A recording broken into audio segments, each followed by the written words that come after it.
La secretaria de Comercio de Estados Unidos, Gina Raimondo, afirma que China es ininvertible para las empresas extranjeras. ¿Qué hay de cierto en sus palabras? Una niebla económica envuelve a la China comunista y detrás de ella empieza a verse el desmoronamiento del mercado inmobiliario, una deuda masiva a nivel estatal y la apresurada fuga de millonarios del país.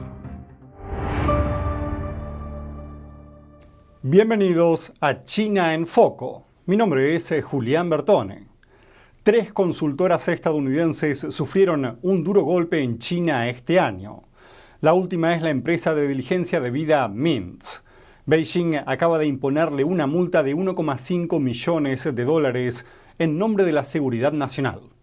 Se trata de la misma empresa cuya oficina en Beijing fue allanada y cerrada por autoridades chinas en marzo, con 5 empleados detenidos por la policía en ese momento. Como empresa de diligencia de vida, Mintz investiga los antecedentes de nuevas contrataciones y recaba información para sus socios comerciales. En ocasiones anteriores declaró que sus operaciones en China son transparentes y legales, pero el problema va más allá de Mintz. Entre abril y mayo la policía china hizo redadas en otras 2 consultoras estadounidenses, Capvision y Bain & Company.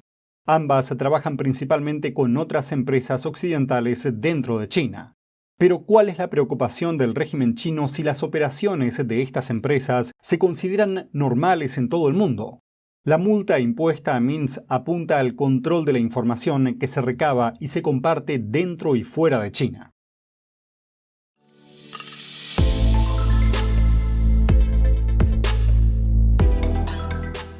A principios de este año entró en vigor en China una ley modificada, la Ley contra el Espionaje. Esta ley causó escalofríos entre los occidentales que viven en China, desde académicos a empresarios y periodistas.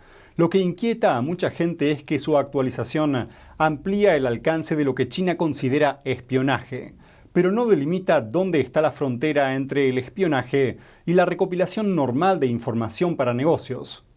La ley amplía enormemente los poderes de Beijing, permite a las autoridades registrar bolsos y dispositivos digitales de quienes sean sospechosos, allanar propiedades e incluso impedir a personas salir del país. También se amplió mucho el reconocimiento de los llamados actos de espionaje. Por ejemplo, los sujetos como organizaciones extranjeras, organizaciones diplomáticas e individuos fuera del país están todos incluidos en el ámbito de la llamada Ley Antiespionaje. Muchos ven en la nueva Ley Antiespionaje de China una herramienta útil para cuando el régimen decida tomar medidas drásticas contra determinados grupos. Es porque siempre que se trata de la cuestión del espionaje, no hay necesidad de seguir procedimientos ni de celebrar audiencias públicas. Y no hay forma de que el mundo exterior entienda estos casos. Si China cree que eres enemigo de su régimen, puede acusarte fácilmente de espionaje. Las actividades comerciales normales y la recopilación de información por parte de periodistas podrían considerarse ahora actos delictivos. Por si fuera poco, el ministro de Seguridad del Estado chino está movilizando a toda la nación para que se una a una llamada red de contraespionaje del país. El ministerio incluso insta por medio de las redes sociales a los ciudadanos a que se unan a la campaña y colaboren informando de actividades sospechosas a cambio de recompensas.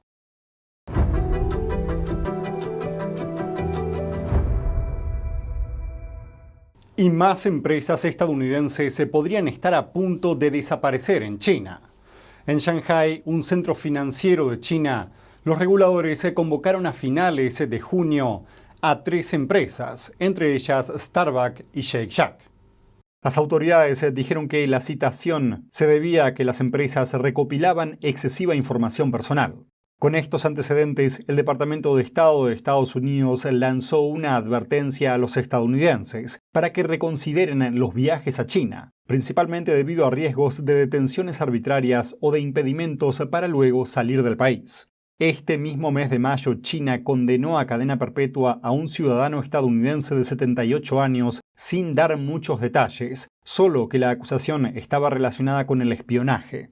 Por otra parte, Japón se viene enfrentando a problemas similares. 17 ciudadanos japoneses fueron detenidos en China desde 2015. Los cargos se relacionan con conversaciones privadas entre ellos y ciudadanos chinos sobre temas que Beijing considera sensibles, como Corea del Norte. ¿Por qué las similitudes entre Estados Unidos, un país occidental, y Japón, un país asiático? Se debe a que Japón tiene un sistema democrático y China trata al país prácticamente igual que a las naciones occidentales. Cada minuto que pasa, el mundo está cambiando vertiginosamente. NTD Noticias le trae información objetiva, veraz y sin agendas ocultas.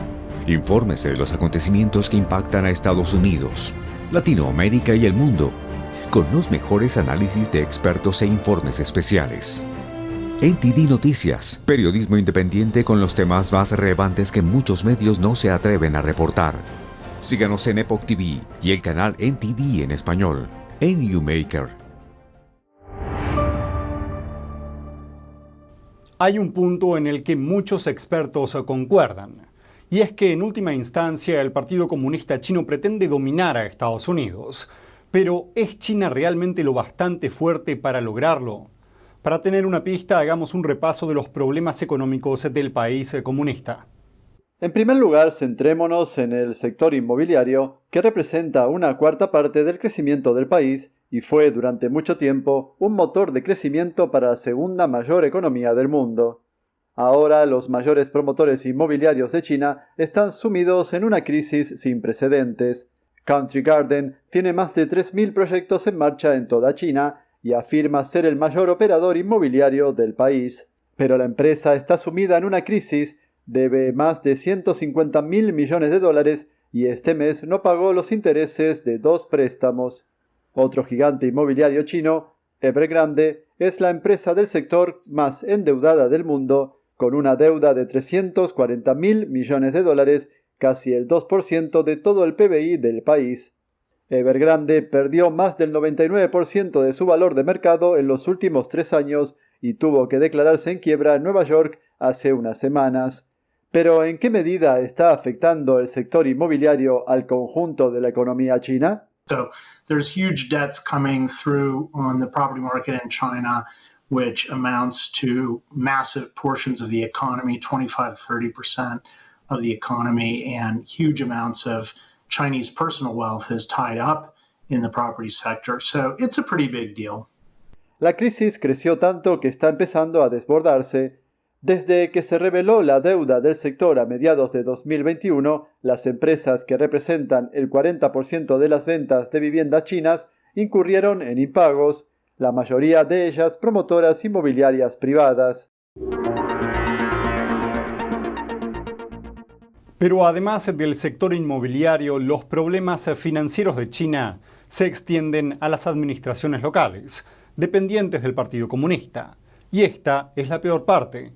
La deuda a nivel local se estima ahora entre 13 y 23 billones de dólares, lo que podría traducirse en un máximo de $16.000 por ciudadano chino.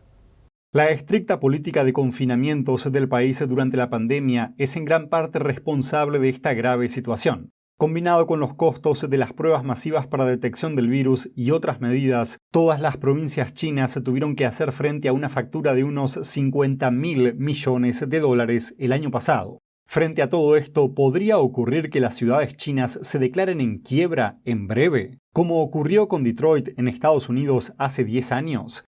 Es poco probable, porque el Partido Comunista Chino no lo permitiría, ya que admitir estos problemas financieros podría ser interpretado como un gran signo de debilidad del régimen comunista chino.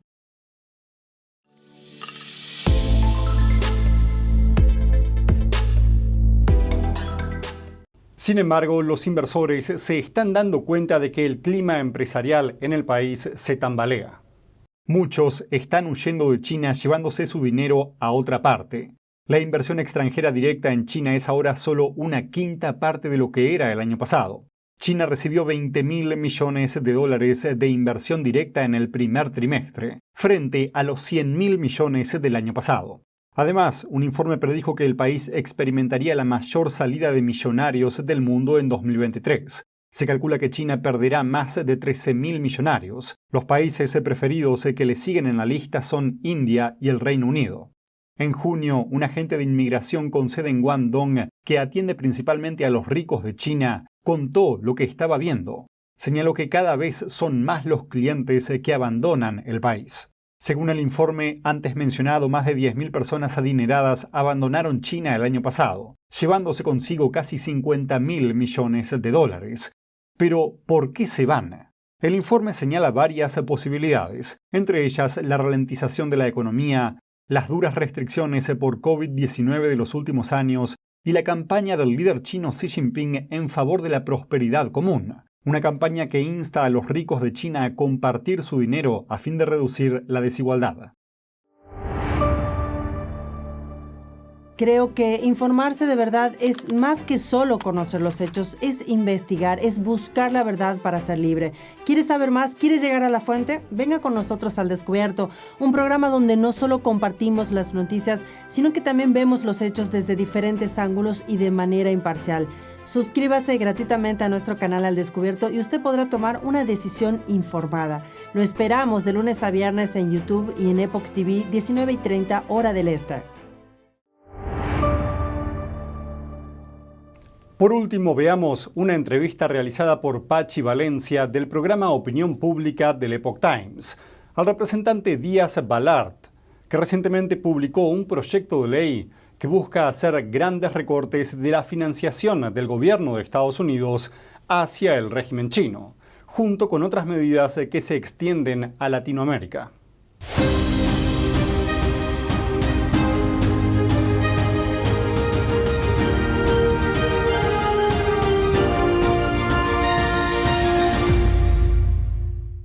Buenas noches, bienvenidos a Opinión Pública. Soy Pachi Valencia.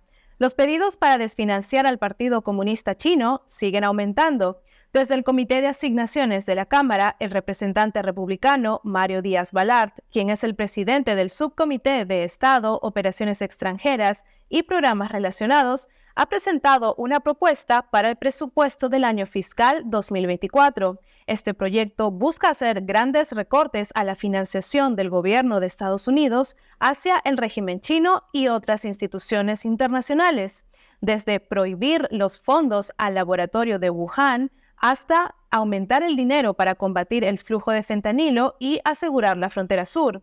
El republicano de Florida ha puesto como objetivo priorizar la seguridad nacional. Este proyecto también se extiende a Latinoamérica, con medidas para defender la democracia en países como Venezuela, Cuba y Nicaragua, y aplazar la financiación de Colombia en medio de la incertidumbre por la postura del presidente Gustavo Petro sobre el narcotráfico y sus relaciones con Nicolás Maduro. Esta fue mi conversación con el representante Mario Díaz Balart.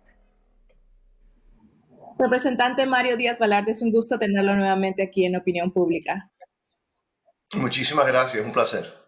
Congresista, su proyecto de ley publicado para el año fiscal 2024 prioriza la seguridad nacional de Estados Unidos y vemos que el actor más amenazante para el país es el Partido Comunista de China. Funcionarios de inteligencia ya han confirmado que el globo espía chino que pasó por Estados Unidos utilizaba tecnología estadounidense, según el Wall Street Journal, y también hace unas semanas el Congreso expresó la preocupación por operaciones de inteligencia encubiertas que realiza China en Estados Unidos en estos llamados centros de servicio. Entonces, ¿qué medidas específicas toma este proyecto para contrarrestar la influencia china?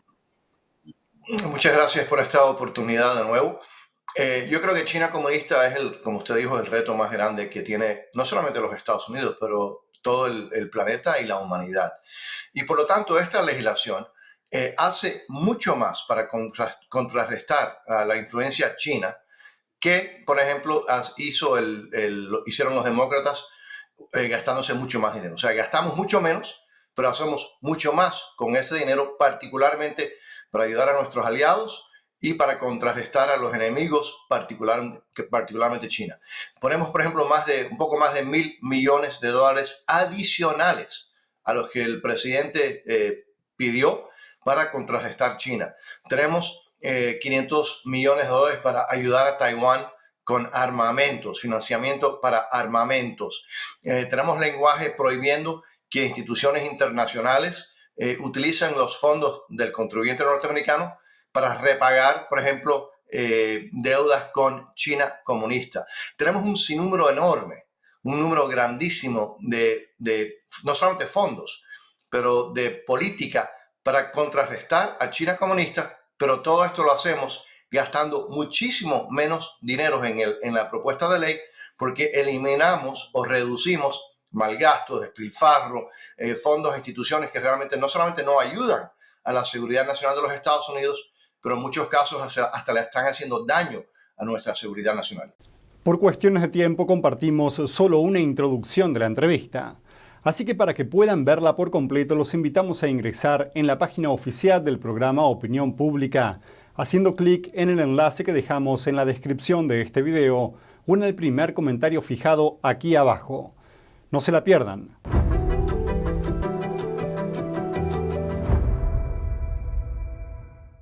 Eso es todo por hoy en China en Foco. Gracias por acompañarnos y nos vemos la próxima.